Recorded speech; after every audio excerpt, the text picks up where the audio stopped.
इश्क वारन जो आखे छो कदुर न है कोई, यासीन साबिकी सलीम सुमरो बुके जनवारो थक जी पयो आ मौला जाने रोई रोई।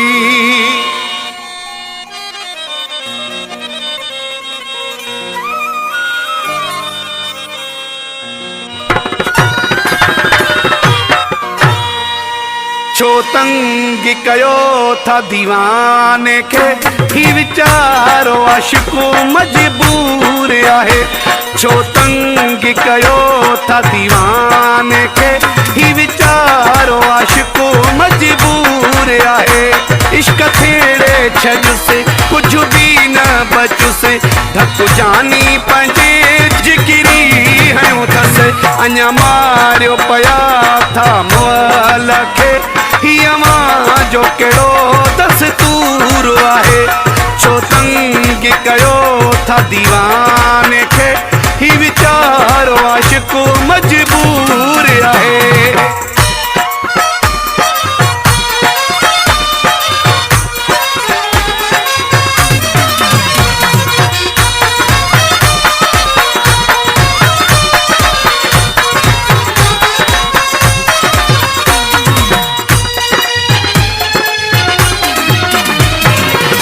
रोशो आखे यार लगोवा हिन त विचारे जो जोड़ू छिबोवा।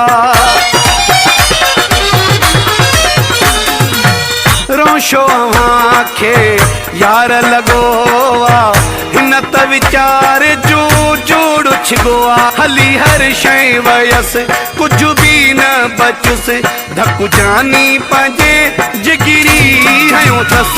अञा मारियो पया था मुअल खे, हियवा जो केड़ो दस्तूर आहे।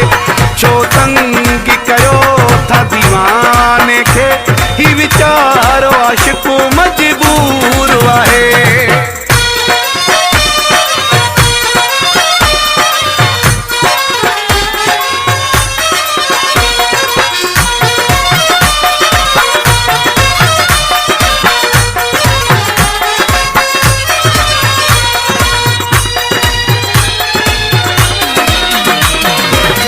पागल ही को यार तना है, दिल ता छजो थस दिल बरला है।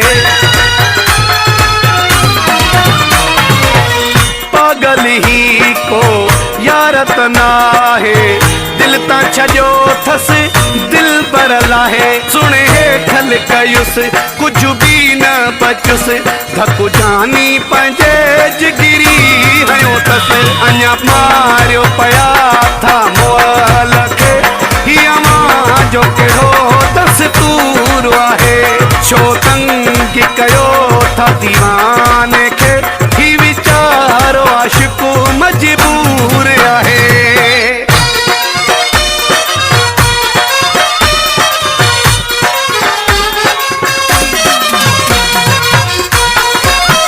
मौलाई रसूल बख्श कांदेव।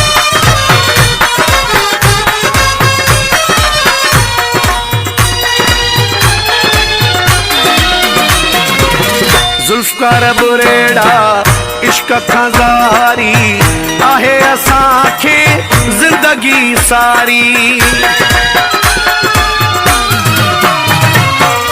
जुल्फकार बुरेड़ा इश्क खां ज़ारी आहे असांखे जिंदगी सारी। गले विछोड़ो पयुस कुछ भी न बचुस, धक जानी पंजे जिगिरी हयूं थस। अञा मारियो पया था मुअल खे, हियमा जो केड़ो दस्तूर आहे। छो तंग कयो था दीवाने खे ही विचारो आशिको मजबूर